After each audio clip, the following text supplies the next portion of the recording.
preparedness and management. Maraming salamat sa iyo, Francis. Magandang gabi sa inyo lahat. At ako po ituwa na nandito sa Nature Church na napakaganda. This is probably my third time, maybe third or fourth time to come to this parish. Natutuwa ako na sa bubong. It reminds me of my place in Romblon. Kasi meron akong parang bahay kubo sa Romblon na medyo malaki din yung bubong. Kaya lang mas maganda yung bubong ninyo.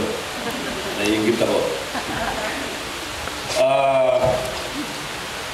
Unang-una ay nais ko pong batiin si Father Fidel. Magandang gabi po, Father. Thank you. Maraming salamat po sa inyong pag-imbita sa akin. Sa iba pang mga leader ng simbahan dito, si Mr. Ariel Kaakbay, ang pinuno ng Pastoral Parish Council, si kanina nagsalita na, si Ray Santos, ang Grand Knight ng Knights of Columbus, at marami pang ibang mga asosasyon. Medyo mahaba po yung listahan. Pasensya na po at hindi ko mababasa lahat. Alam niyo, itong tinatalakay ko ay isang paksa na marami na ako napuntahang lugar. Marami po mga obispo sa iba't ibang dioceses ang nag-imbita sa akin. Nakarating na ako ng Tandag, yung lugar po ni Bishop Utsumar, ang presidente ng CBCP, sa Iloilo, sa Bohol, sa San Pablo, at iba pang mga lugar. In fact, yesterday, I was in the UST kasi nagkaroon ng colloquium on RH in the UST. At pareho rin ang topic. The other week, I was in Adamson University, again, on the matter of family and life. At isa rin ako sa speaker na inimbita doon. I'm one of those who are in the front line as far as the House of Representatives is concerned in the fight against reproductive health bill. Against reproductive health bill po, no? Kasi pag sinabi natin reproductive health per se, lahat po tayo siyempre gusto natin ng magandang reproductive health. But it is the RH bill that we are opposing. Kasi alam nyo, very deceptive yung sinasabi nilang reproductive health. Who will oppose reproductive health? Who will oppose having a healthy cervix, a healthy ovary, sa mga kalalakihan, healthy prostates? In the same way that we are in favor of good cardiovascular health, pulmonary health, cardiac health. Wala pong tututol dyan. Kaya naman, yung parati nilang binabanggit na pag meron ng SWS survey, mataas daw ang rating ng RH. Eh, siyempre nga naman, kasi ang tanong, are you in favor of reproductive health? Generic ko yan, who would oppose good reproductive health? Pero lalo na, pag titingnan nyo, pag susuriin nyo, kasi ito, unang-una, yan ang babanggitin ko. Ang mga babanggitin ko rito ay mga bagay-bagay na makakatulong sa ating lahat para mapakipagtalakayan sa mga tao na nagsusulong ng RH bill.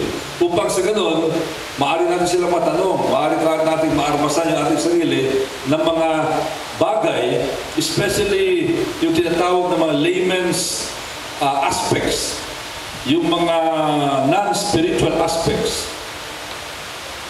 para mas maganda ang pagtalakay nito. Balik tayo sa survey. Biro niyo, paano kayo maniniwala sa survey na sinasabi na mga 70% daw ang pumapabor? When in fact, ang unang tanong nila, have you read the RH bill? Majority have not. Tapos susundan nila ng tanong, kahit na hindi nabasa yung RH bill, tatanungin pa rin nila, are you in favor of the RH bill, which is something that they have not read? How can anyone have an opinion on something that they have not read? Pero pinaliwanag din ng SWS, sabi nila, yun daw sa survey, pinaliwanag ko what RH bill is all about. How can that one conducting a survey explain the RH bill kahit na kami na mga miyembro ng Kamara de Representantes, even the principal authors, will take hours to explain the RH bill. How can an ordinary surveyor explain in a few minutes what the RH bill is all about? Kaya nakikita nyo, medyo defective. Kayo ko ba, pabor ba kayo sa nanotechnology bill ko? Sino po pabor sa nanotechnology bill ko? Wala, kasi hindi nyo nabasa. Hindi nyo alam. Tama. Kaya tama yung sagot nyo. Dapat hindi kayo sumagot. Tama ho yan. Pero yung SWS, pinilit yung mga tao. In fact, magugulat kayo. I was in Malolos. Ando din po ako sa Archdiocese of Malolos. At salita ko, I forget now the name of the bishop there. Pero bago ako nagsalita, meron tatlong journalists, mga reporters, tinatanong ko. Sabi niya, what are you against the RH bill? Tapos tinanong ko sila, nabasa mo na ba ang RH bill? All of them, hindi nila nabasa. I was in Congress.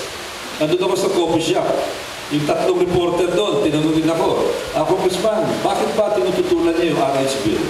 Tinanong ko sila, nabasa mo na ba yung RH bill? Isipin nyo, tatlo, reporter na ito sa Kamara ng Representantes na napakainit ang debate sa RH bill. Doon sa tatlo, yung dalawa ang nagsabi, hindi pa raw niya nabasa. So, ibig sabihin, reporter na. What more? The ordinary people that they surveyed. Kaya po, huwag tayo maniwala dito sa SWS survey. Deceptive po yung resulta niya.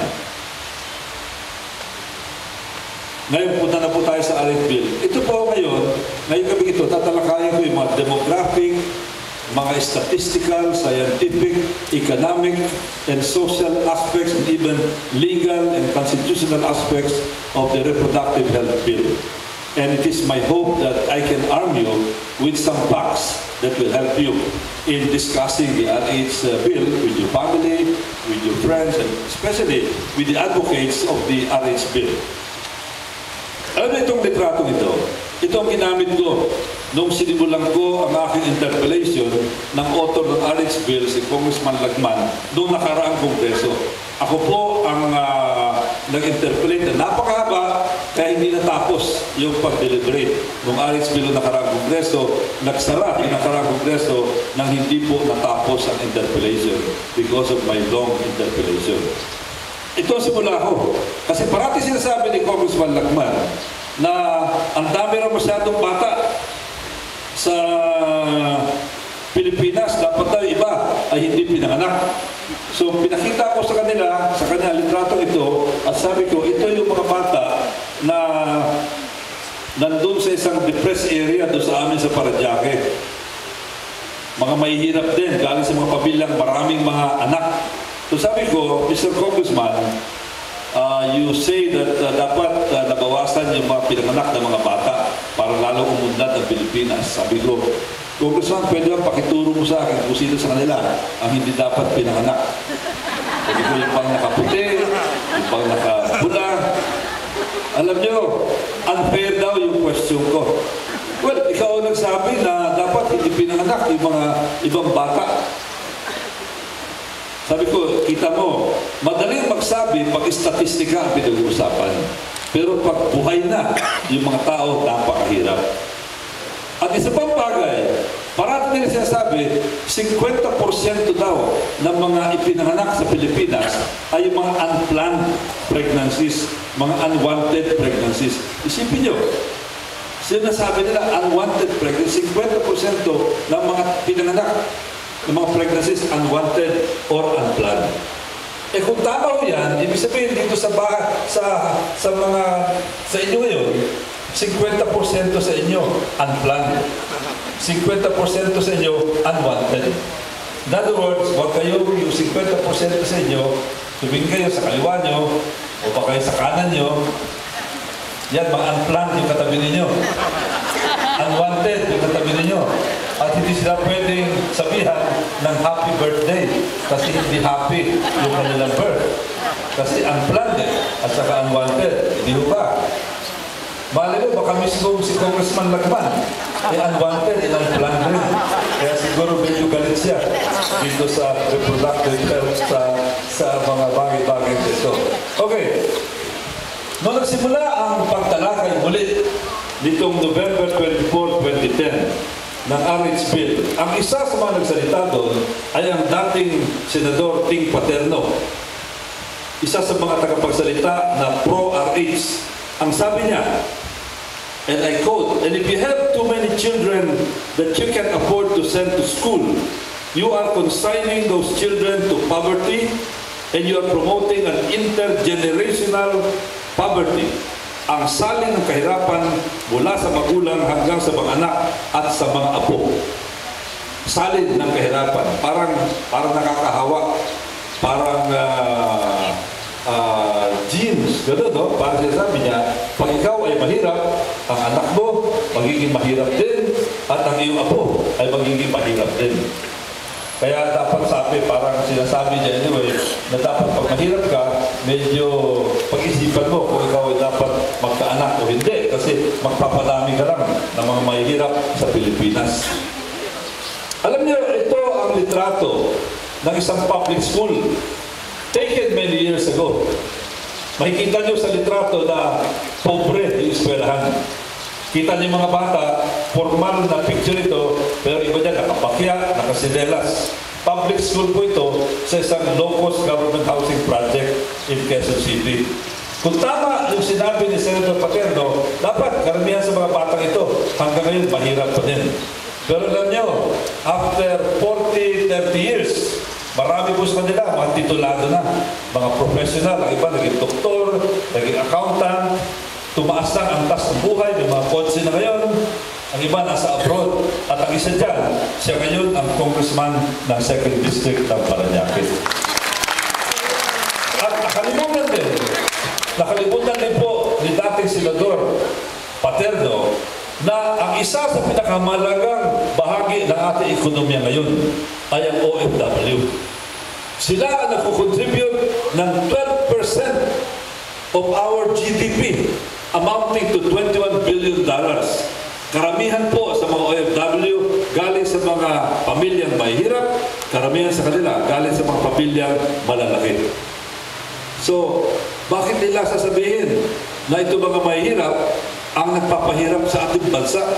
Samantalang ang laki ng kanilang kontribusyon sa ating ekonomiya.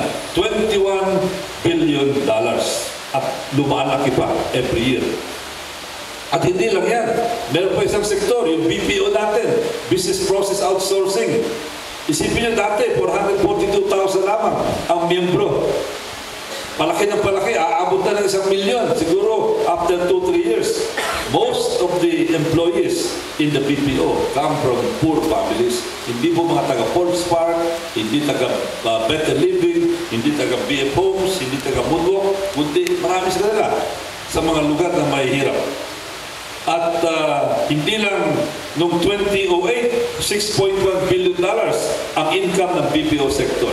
Ngayon, maaaring umabot na, siguro in about 2-3 years. Pagkat this is growing by about 25%. Baka umabot na ng mga $10 to $11 billion ang income ng BPO.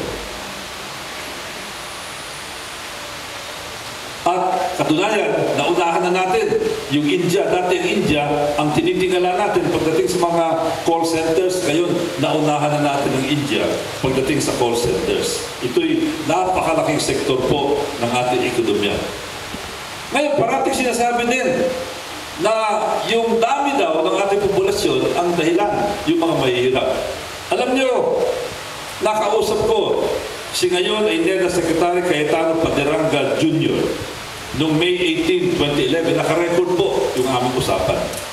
Noong 1992, siya rin ang NEDA Secretary noong patapos na ng termino ng dating Presidente Cory Aquino. Ngayon, siya na naman ang NEDA Secretary. Noong 1992, ang populasyon ng Pilipinas, 65 million. Sa 65 million na ito, 32% below the poverty level. Yun yung mga mahihirap. Ngayon, 2011, ang populasyon ng Pilipinas, ito parati nila binabanggit, 95 million. Lumaki na raw. At ang nadagdag ay 30 million. Ang poverty level, 26%. Medyo kumonti na, konti. Ngayon, tingnan nyo ang arithmetic natin. Yung poverty level, noong 1992, 20.8 billion.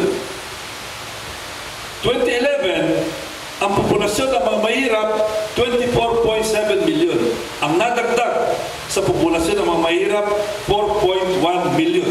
Ang nadagdag sa populasyon ng buong Pilipinas, 30 million.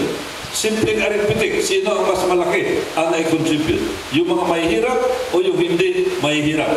Ayan po ang statistika. 26 million ang dinagdag ng mga hindi mahihirap. 4 million lamang ang dinagdag ng mga mahihirap. Bakit natin sisisihin yung mga mahihirap sa paglaki ng ating populasyon?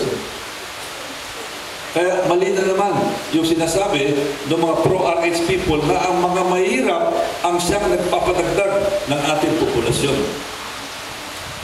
In fact, 1 million fewer families experiencing hunger. Gumaganda ang ating statistika. Ngayon po, nais ko rin bagitin na si Congressman Lagman ay aking inaakusa ng panluloko. Bakit po? Sapagkat, alam nyo, nagbigay siya ng isang press statement noong July 2. Yun yung pangalawang araw ng pagsimula nito kongreso nito. Ang kanyang press statement, sinabi niya na ang kanyang reproductive health bill daw ay House Bill number 3. Nagulat po ako sapagkat alam ko na yung 1 to 10, alam nyo kasi pag open ng Congress, unahan niya, no? Yung aking chief of staff, pangalawa sa pila. May nauna sa kanya na isang kongresista, sa kanya yung first 10, tapos akin yung from House Bill number 11 up to House Bill number 20. Malaking bagay po kasi kung sino ang mas nauuna. Ang ibig sabihin niya, mas malaking posibilidad na mauunang italakay ang iyong bill. Laking gulat ko, kasi alam ko hindi si Congressman Lagman ang nauna sa akin. Laking gulat ko nung biglang nakita ko ang kanyang press statement na House Bill number 3 daw. Yung pala napakalaban ko na mayroong malaking pressure doon sa Bills and Index Division sa amin para baguhin yung kanyang House Bill number na House Bill number 96 para gawing House Bill number 3. Kaya yan po ay panluloko. Ngayon, kung sino ang dahilan dyan, yan ay dapat na siguro kung iimbestagahan, malalaman natin kung sino ang nagpipressure doon sa Bills and Index Department namin. At isipin nyo, si R.J. Cruz na kilalang isang reporter sa ABS-CBN, ayan, sa kanyang blog, ang ginamit niyang number, House Bill number 3, na paniwala ni Congressman Lagman. Doon sa Bicol, doon sa Legazpi, nagkaroon ng balita ang Bombo Radio Philippines, ganun din, ginamit din ang House Bill number 3. Kaya po yan ay mali at ako'y nagtataka kung paano nagkamali ang isang veteranong kongresista sa pagpangalan ng kanyang House Bill. Ang tamang number, House Bill number 96, at ang aking House Bill to protect the unborn ay House Bill number 13. Yan siguro ang dahilan kung bakit nagpumilit na ang House Bill number 96 ay maging House Bill number 3 para makauna doon sa aking House Bill number 13 na nagbibigay ng proteksyon sa unborn. At meron pang isang panluloko din. Yung tungkol naman sa pagsabi na naamyenda daw ang kanyang reproductive health bill. Makinig po tayo dito sapagkat ang nag-interpellate dito ay isang taong kilala natin, si Congressman Pacquiao.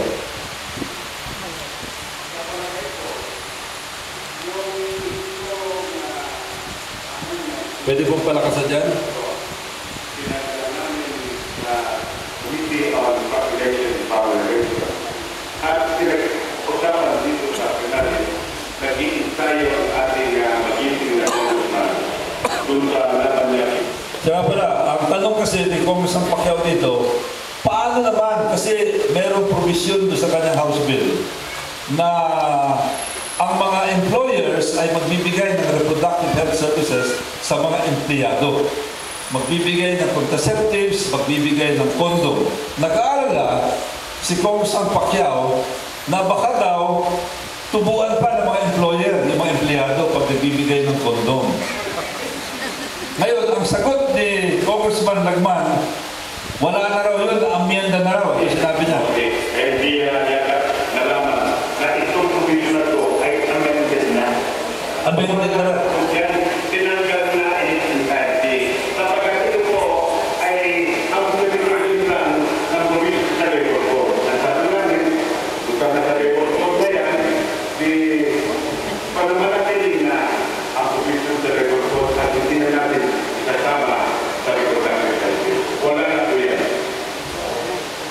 sinabi ni Congressman Lagman. Wala na, na-amyenda na, klaro-klaro ho yan, no? Yun ang sinabi niya kay Congressman Pacquiao. Ito naman ang sagot ni Congressman Pacquiao. Tama po ba, Mr. Speaker, tama po ba ang aking pagkakaintindi na wala pong penalty o parusa na ipapataw sa employer na hindi sumunod sa Section 21 dahil wala naman pong nakasaad na sa Section 29 for violation of Section 21 kung tama po ba mandatory ang obligasyon ng mga employers dahil gumamit po na ginagamit po natin ang word na self-provide. Di naman po maganda na mukhang tinatawag natin ang mga mamamayan na sila naman ang ating boss. At tinanggal na po ang obligasyon ng mga employer. Kung wala na po obligasyon, wala na violation. Kung wala po violation, wala po penalty.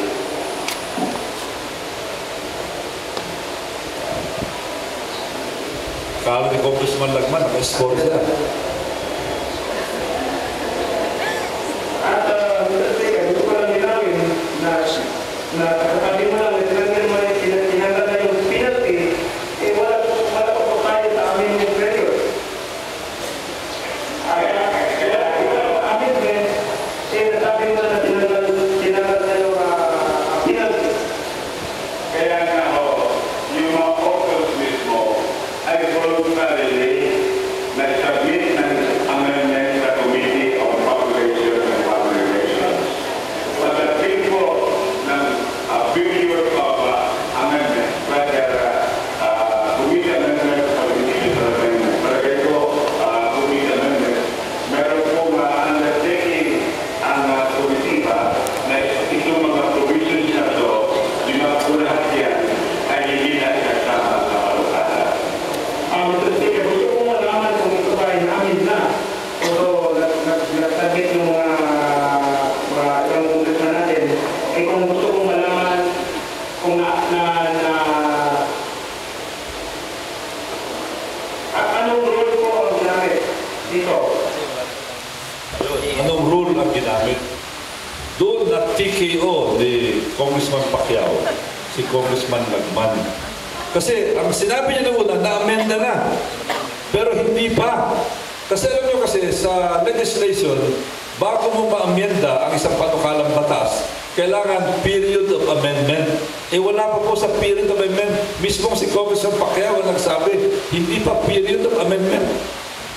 Ang nangyari dito, yung isang veteranong kongresista ay na-technical knockout ng isang bagong kongresista. Kaya kahit nawala sa dito, palakpakan po natin si Congressman Pacquiao. Dito napahiya ng gusto si Congressman Lagman. Kaya lang, ang media hindi ito masyadong hinighlight. Yun ang hindi namin maintindihan. Yun ang napakalaking issue doon sa interpellation na yan. Ngayon, yung 4244, yan po ang number ngayon ng RH bill. Alam niyo, ang isa pang dahilan kung bakit dapat ipasura ang RH bill, House Bill number 4244, ay sapagkat halos lahat ng mga mahalagang provision nito ay verbatim nandun na po sa isang pangkasalukuyang existing law. Ito po yung Republic Act number 9710, Magna Carta for Women. Tingnan po natin. Iisahin sa plan. Tignan nyo. Kasi alam nyo, ang ginawa kasi ng mga author ng RH Bill, yung objectionable provision, pinaligiran nila ng napakagandang mga provision. Kaya naman, meron may ibang tao magsasabi, ay gusto ko yung RH Bill dahil meron para sa breastfeeding. Pabor ako dyan dahil meron para sa maternal care. Pabor ako dyan dahil meron para sa AIDS. Pabor ako dyan, meron para sa urinary tract infection. Nilagyan ng sweeteners para mabalot yung bitter pill na nasa loob ng reproductive health bill. Tingnan nyo, isa-isahin natin. Maternal, infant, and child health and nutrition including breastfeeding. Siyempre, maraming pabor dyan. Pero sa 9710, ando na yan. 9710, existing law. Maternal care to include pre- and postnatal services to address pregnancy and infant health and nutrition and promotion of breastfeeding. Nandun na, nasa batas na. Sunod, nakalagay sa House Bill 4244, RH Bill, Family Planning, Information and Services. Siyempre, okay, family planning.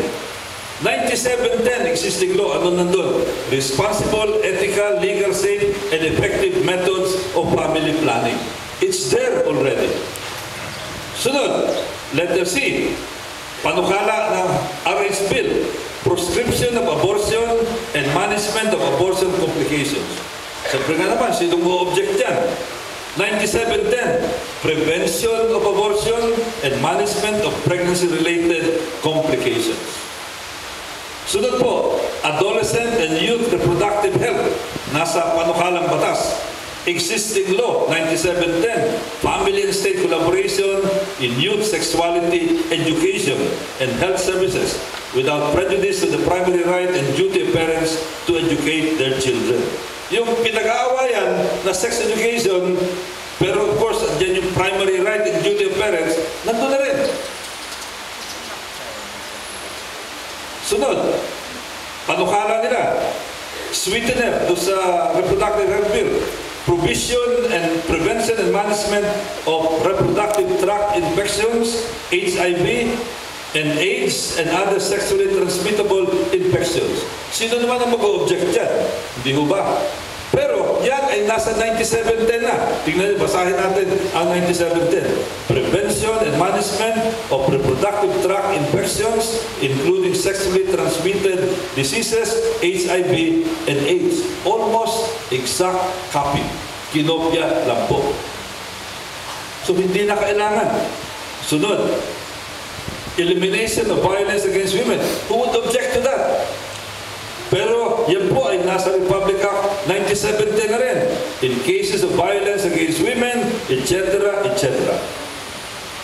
Sunod, education and counseling on sexuality and reproductive health. Nasa Republic Act 9710, comprehensive health information and education. Sunod, ito, treatment of breast and reproductive tract cancers and other gynecological conditions and disorders. Of course, sino man tututol dyan? But it's already in 9710. Anong sinasabi ng Republic Act 9710? Prevention and management of reproductive tract cancers like breast and cervical cancers and other gynecological conditions and disorders. Napansin nyo, halos kopya. In my interpellation, sinabi ko, why are you copying? Why did you copy an existing law? Is that not, di ba, kinakasuhan natin yung Supreme Court because of plagiarism? Ito, it's an exact copy of an existing law. House Bill number 4244, Prevention and Treatment of Infertility and Sexual Dysfunction. Again, sino naman tututol dyan? Pero, again, sa Republic Act 9710, anong sabi? Prevention and Management of Infertility and Sexual Dysfunction. It's there already. Tapos, panukala nila, Reproductive Health Education for the Adolescents. Under Republic Act 9710, ando na rin. Family and State, although mas maganda, no? Kasi nakamay dito, Family and State Collaboration in Youth Sexuality Education. Tapos, panukala sa RH Bill, Mental Health Aspect of Reproductive Health Care. Republic Act 9710, Management, Treatment, Intervention of Mental Health Problems of Women and Girls. So, klaro, there is no need. The RH Bill is superfluous. It is a copy, it is a duplicate, and it is not necessary. Kaya inuulit ko po sinasabi ko, ang ginawa nila, binalutan nila ng sweeteners. Yung bitter pill, which is actually the allocation of 3 billion pesos worth of money for the purchase of condoms and contraceptives. Pero para maakit yung marami at sabihin na sinusuporta nila, naglagay sila ng kung ano ng mga provision na napakaganda. para mabalutan yung mapait na kontento ng RH bill, which is the allocation of 3 billion pesos. Parating sinasabi ng mga RH people, pag ang isang bansa ay malaki ang populasyon, masisira ang ekonomiya. And of course, when we speak of population, we are not speaking of the absolute number, but we are talking of population density.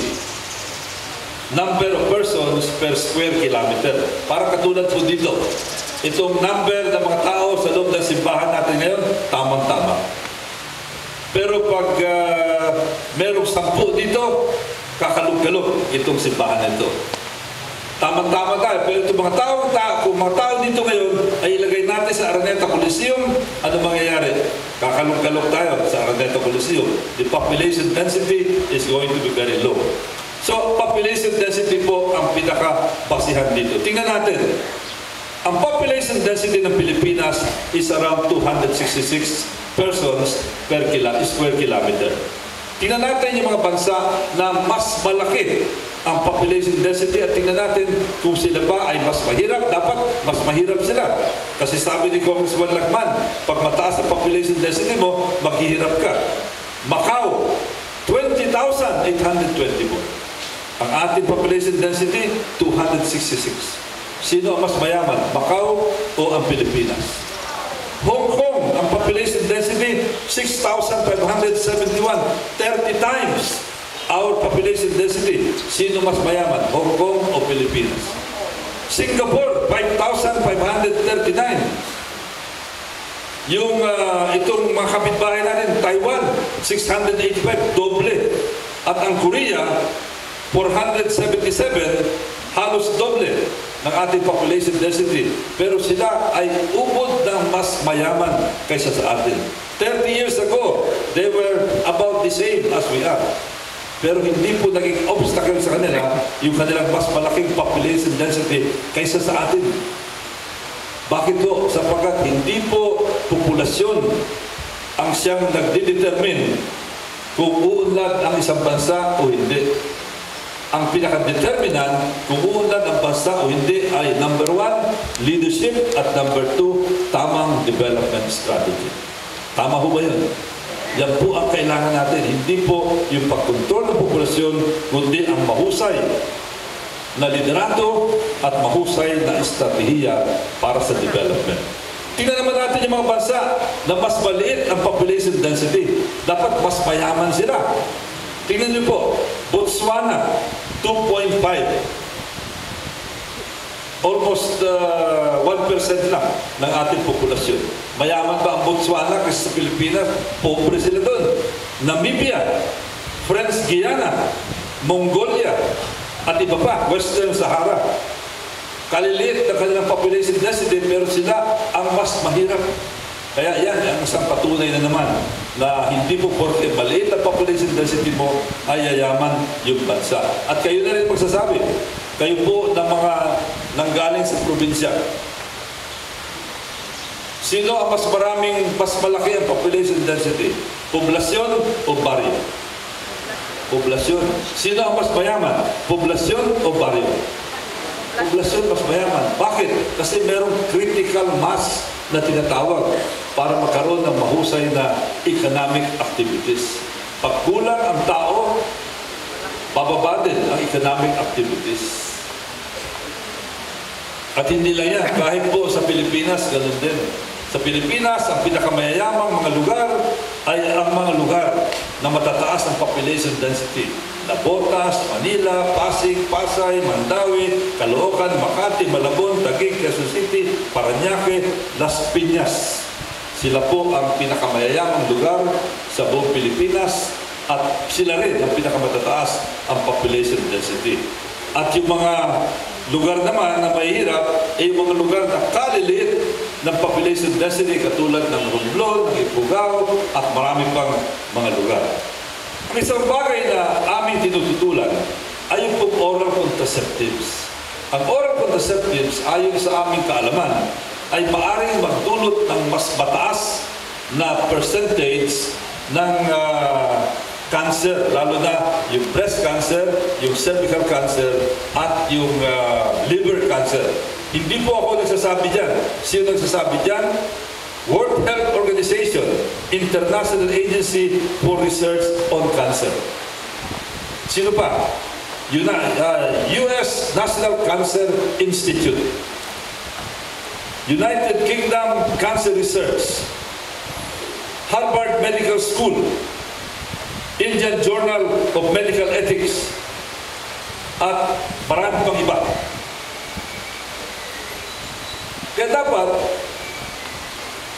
hinay-hinay. Hindi pwede sabihin, wala yan. WHO yan eh. Harvard yan.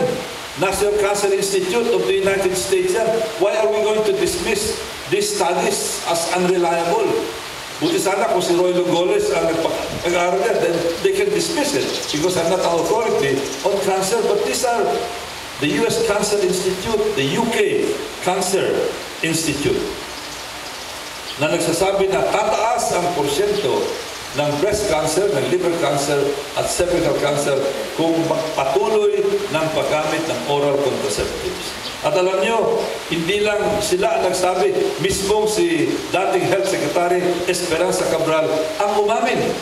Sa isang radio interview, ang sabi niya, nung siya tinanong, kung oral contraceptives ay nagdudulot ng high risk of breast cancer, sabi ni Secretary Cabral, she answered in the affirmative. Sabi niya, yes.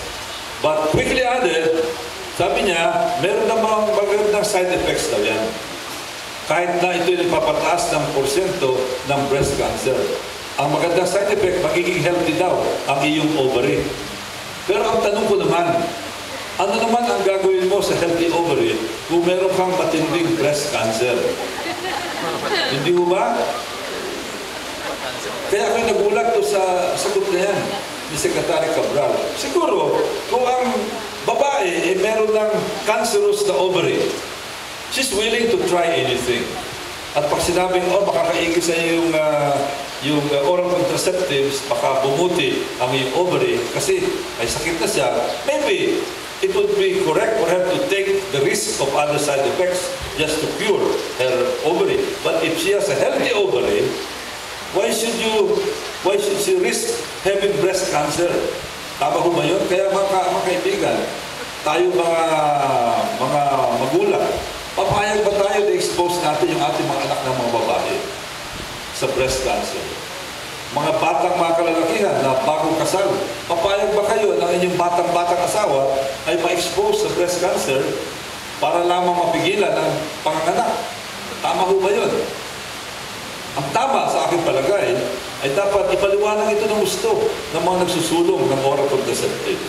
At dito pa isang malungkot. Alam nyo, nung debate, nung nag-interpellate na si Congressman Nograles, ang batang congressman ng Davao City, in-interpellate niya si Congressman Lagman. Ang ginawa niya, ang ginawa ni Congressman Nograles, bumili siya ng mga contraceptives na available sa iba't ibang mga butika. At dito pinakita niya, kasi di ba yung mga gamot, merong literature, nakalagay doon yung mga contraindications. Ang sabi ni Congressman Lagman, kasi sinabi ni Congressman Nograles, ito, nakalagay dito na ang isa sa mga contraindications ay breast cancer. Ang sabi ni Congressman Nograles, mali yan, hindi totoo yan. Ang sabi ni Congressman Nograles, mismong gumagawa na nga. Manufacturer na nagsabi, mas marunong ka pa sa manufacturer. Pero doon sabi, he is beginning to sound like a salesman of oral contraceptives. Kasi ganoon ang salesman eh. Pag meron kang objection, meron siyang sagot ka agad. At isa pang warning about condom naman. Ito ang sinabi ni Congressman ni Secretary Cabral nung siya ay Secretary pa, March 2010. Condoms are 85% effective for the prevention of HIV/AIDS when used consistently and 95% effective for unwanted pregnancies. Nakakagulat kasi parang sinasabi nila, pag nag-condom ka, okay ka na. Pagdating sa AIDS at pagdating sa pregnancy. Pero hindi pala. Kasi ang 85%, ano ibig sabihin niya? Ang failure rate ay 15% for HIV/AIDS. Pag 95% ang effectiveness, ang ang failure rate ay 5%. Ako po ay major in mathematics sa Naval Academy. Kaya masasabi ko na naiintindihan ko itong mga statistika nito. Pag sinabi na 95% effective, 5% not effective. Merong 5% chance na magresulta sa unwanted pregnancy. Sa 100 paggamit, may 5% chance na magkaroon ng unwanted pregnancy.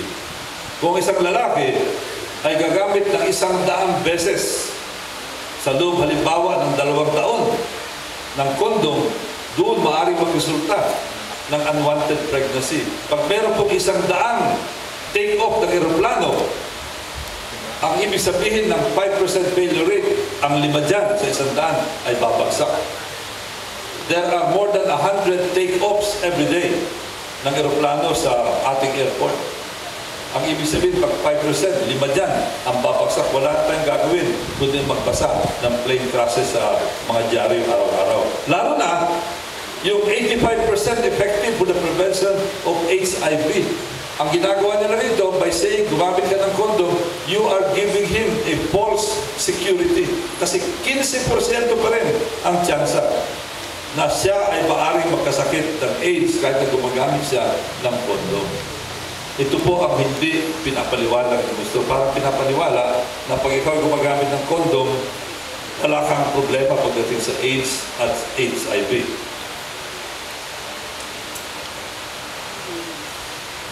Ito, Reproductive Health NGO goes to pot. Ito, nagkaroon ng problema ang isang Reproductive Health NGO tungkol sa pera. Ayaw ko kung saan napunta. Pero kasi ang mga ibang NGO nito, ginagamit nila yung NGO para humingi ng mga grant at humingi ng katakot-takot ng mga donasyon. Ito naman, ang isang statistika,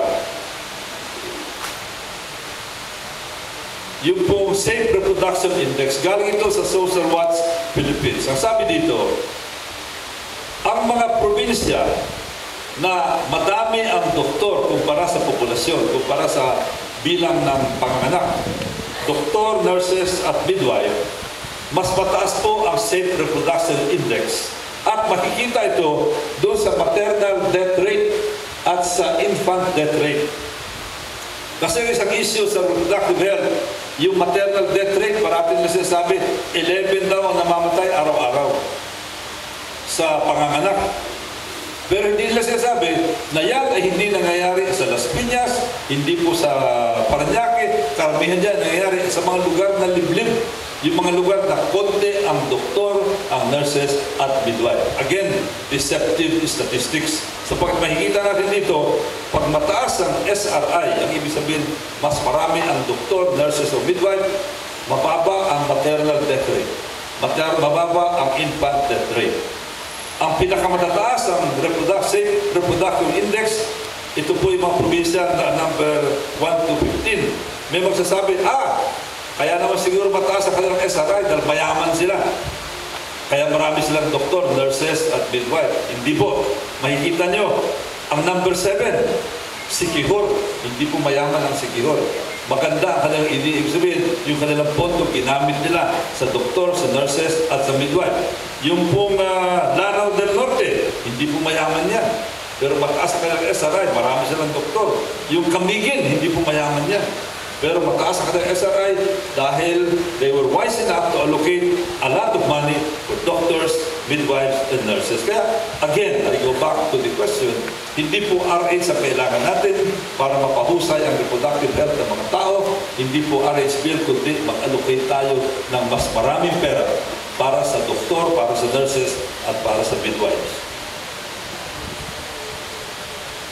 Parating sinasabi, ang populasyon natin, palaki ng palaki, out of control ang ating population growth rate. That is wrong. Tingnan niyo po ang statistika. Ang ating population growth rate, ayan po, pababa ng pababa, kahit na wala pong RH bill. 1960 to 1970, 3%. Bumaba ng 2.75 sa susunod na dekada, naging 2.34. At itong 2000 to 2007, naging 2.04. At ayon sa preliminary number na binibigay ng NSO from 2005 to 2010, ngayon ay 1.95 na. Bumababa na po. Hindi kailangan ang reproductive health bill para pababain ang ating population growth rate. At hindi lang po yan. Pag susuriin nyo ang population growth rate sa bawat region, kasi para malalo natin makita ang population growth rate ng ating bansa, tingnan natin yung bawat region. Admitado tayo, nasa capital region, medyo mas mataas. Kasi sabi nila, ang ideal daw, mga 1.6. Ang National Capital Region, 2.11. Pero hindi ibig sabihin na yan ay mataas dahil sa dami ng panganganak. Hindi po. Kaya mataas ang growth rate ng populasyon sa National Capital Region. Alam natin, immigration. Mga tao galing sa probinsya. At hindi lang yan. Tumataas po ang ating life expectancy. Noong panahon, noong 1992, ang life expectancy natin, 62. Ngayon po, ang life expectancy natin, 72. Kaya humahaba ang buhay ng tao, kaya nagpapadagdag din yan sa populasyon. Mabuti na lamang hindi pinag-aaralan ni Congressman Lagman yung life expectancy. Kasi delikado po kung pag-aaralan na yan. CAR, Cordillera Administrative Region, 1.5. Ang baba. Ilocos Region, 1.1. Sobrang baba. Cagayan Valley, 1.13. Walang population growth problem doon sa mga probinsya na yan. Central Luzon, ayun, medyo mataas. Pero again, alam natin kung bakit. Sapagkat meron ding migration. Pumupunta sa Subic, pumupunta sa Bulacan, mga industrial zones doon, pumupunta sa Zambales. Sa Southern Tagalog, Calabarzon, 3.21. Medyo mataas. Bakit? Kasi ang dami po mga bagong mga negosyo, mga bagong pabrika doon sa lugar yan, nagpapadagdag sa populasyon. Not because of birth, but because of migration. At sa Mimaropa naman, ito yung mga island provinces, Romblon, Mindoro, Palawan, Marinduque, 1.49. Mababa. Wala pong problema dyan. Bicol Region, yung region ng author ng RH Bill, 1.2, ubod ng baba. Western Visayas, 1.35. Central Visayas, 1.59. Eastern Visayas, yung mga waray dito, Leyte at Samar, ang inyong population growth rate, 1.12. Delikado po kayo, baka pagdating ng mga 10-20 years, baka lumit ng lumit ang populasyon ng mga waray. Pag sinunod nila, si Congressman Lagman. Western Mindanao, 1.83. Northern Mindanao, 1.67. Southern Mindanao, 1.71. Central Mindanao, 2.41. Sa ARMM, ayun, medyo mataas, 5.46. Dapat doon magpunta si Congressman Lagman at magturo ng RH. At sa Caraga, 1.25. Masyadong mababa. Alam nyo, ang 1.25, ang 1.11, ang replacement yan ay napakababa.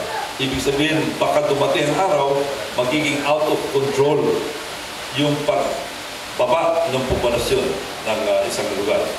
At lalo na, pag inyong iisa-isa yung mga probinsya, tingnan nyo, magbibigay ko ng halimbawa. Benguet,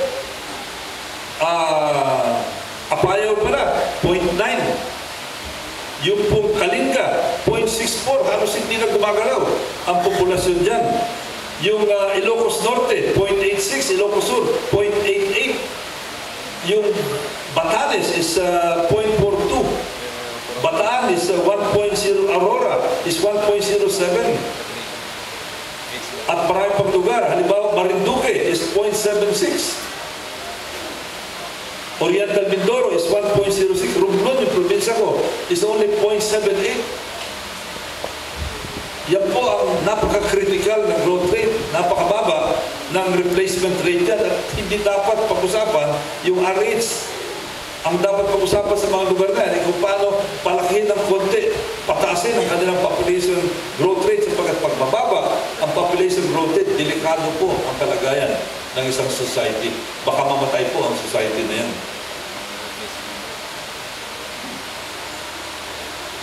Alam niyo, ang India, parating ginagamit na halimbawa noong una ng isang bansa na napakalaki ng populasyon. Nandan Nilikani, isang multi-billionaire in dollars, na taga-India. IT billionaire ito, information technology. Nag-iikot siya sa maraming lugar, London School of Economics, Harvard, nagbibigay ng lecture. Ano ang sabi niya? Sabi niya, India, kasi noong una, parating akala problema ang populasyon sa India. Ngayon, ang sabi niya, India no longer views its large population as a liability, but as an asset. Yan ang sabi ni Nandan Nilikani. At bakit niya sinasabi yan?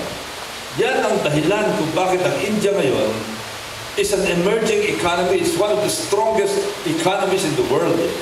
Why? Kasi malaki ang kanilang labor force at bata at malakas ang kanilang labor force, about 300 million. Kaya every time there is an economic opportunity, there is a business opportunity, they have demand power. Meron sila mga tao para immobilize para sa kanyang economic opportunity. Pero ibang bansa, nahihirapan na sila. Russia, nagsalita si President Medvedev noong isang taon, nagbibigay siya ngayon ng incentive sa mga Russian families para magkaroon ng mas maraming anak. Ang inaalok niya, libreng lupa para sa mga pamilya. Yung mga gustong libreng lupa, pwede po kayong tumingin sa lugar niya. Pati si Putin, yung president, yung prime minister, yun din ang sinabi nila. At ang Korea, alam niyo ba, Korea has allocated the amount of about $67 billion over the next 5 years in order to enhance their population, para palakihin ang kanilang populasyon. Pero tingnan niyo, mas mataas na nga ang kanilang population density, gusto pa nilang palakihin ang kanilang populasyon. Because there are many towns in Korea that are right now dying. At sabi nga, yung population decrease sa Korea is going to stunt its economic growth. Kaya alarmado na ang mga Korean na sobrahan yung kanilang population control. At ito po si George Friedman, isang mahusay na author, isang mahusay na futurist estratehiya kung ano mangyayari sa mga susunod na mga dekada. Ang sabi niya na maraming bansa ang makakaranas ng paghihirap sa populasyon sa darating na mga next 10 to 20 years, lalo na yung Western Europe, yung Estados Unidos, yung Japan. Ang sabi niya, sa ngayon, yung mga bansang yan, merong strict immigration policy. Pumunta kayo sa Estados Unidos, medyo mahirap ang immigration. But 10 to 15 years from now, according to George Friedman, these countries are going to beg for immigrants kasi kailangan nila ng tao. Pag walang tao, walang magmaman ng kanilang civil service, walang magmaman ng kanilang mga factories, which is right now happening in Japan because of their aging population. Dating araw, sabi ni George Friedman, mag-aagawan itong mga bansang ito, Western Europe, Canada, United States, for immigrants. Pagdating ng araw na yan, baka po makikita nyo ang US Ambassador bigla na lamang dadalaw sa bahay nyo at magsasabi, is there anyone here who would like to immigrate to the United States? Ito po ang application for. And I'm not joking. Mismo si Michio Kaku, isang physicist, ano ang sabi niya sa Japan? Kasi ang Japan nasobrahan din ang kanilang population control. Ngayon, ang Japan tumatanda ang populasyon. Ang sabi ni Michio Kaku, Japan is facing a demographic nightmare. Japan has the fastest aging population.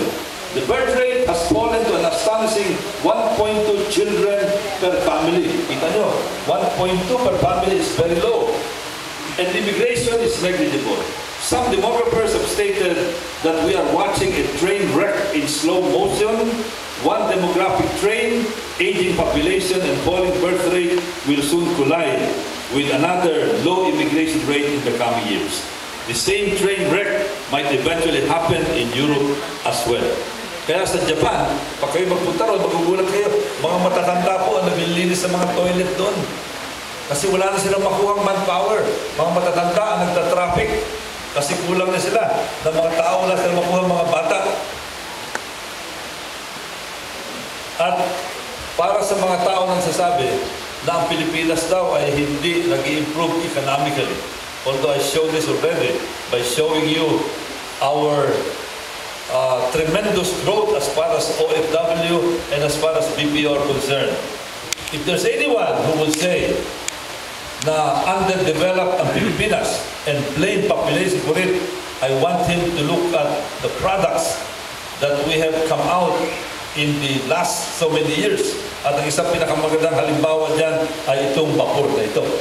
Ito pong vapor na ito ay isang dambuhalang vapor, pinaka 118th na ginawa sa Pilipinas. 180,000 deadweight ton bulk carrier, world class po ito, gawa sa Pilipinas, doon po sa Cebu. At in fact, ang Pilipinas ngayon, number 3 or number 4 shipbuilder of the world. Hindi po cottage industry, hindi po paggawa ng mga dating kinikilala natin mga cottage industry, hindi po lumber ito. Hindi po ito timber, hindi po ito yung mga bato na kinukutkot natin sa mga kabundukan natin. Hindi ito mga troso, kundi isang world-class na produkto. Yan vapor na yan, na maaari natin magpagmalaki sa buong daigdig. Isipin nyo, anong klase, gaano ka-develop ang isang bansa kung kaya niyang gumawa ng ganito klaseng kalaki at kaganda at kamodernong vapor. That is my argument to anyone who would say that we have not developed in the past so many years. So yun lang po mga kasama. Ako po nagpapasalamat sa inyong hospitality rito. I'd like to thank you so much for inviting me and for making me share these bits and pieces of information that I hope you can use when you argue against RH in the face of those who are pro-RH, who are misinformed about the implications of trying to control our population to an extent that this might even become a threat to the survival of our society. Maraming salamat po. Magandang gabi. Hiningi po ako ng paumanhin. Kanina po may sinabi na magkakaroon ng open forum. Pasensya na po, sapagkat ako'y pupunta pa sa Paranaque, sa Baclaran. Meron din pong isang Knights of Columbus installation doon. At baka po mahuli ako. Kasi yung Knights of Columbus, sila po ang tumutulong doon sa Kamara. Marami pong mga delegasyon ng Knights of Columbus na pupunta sa Kamara pag tinatala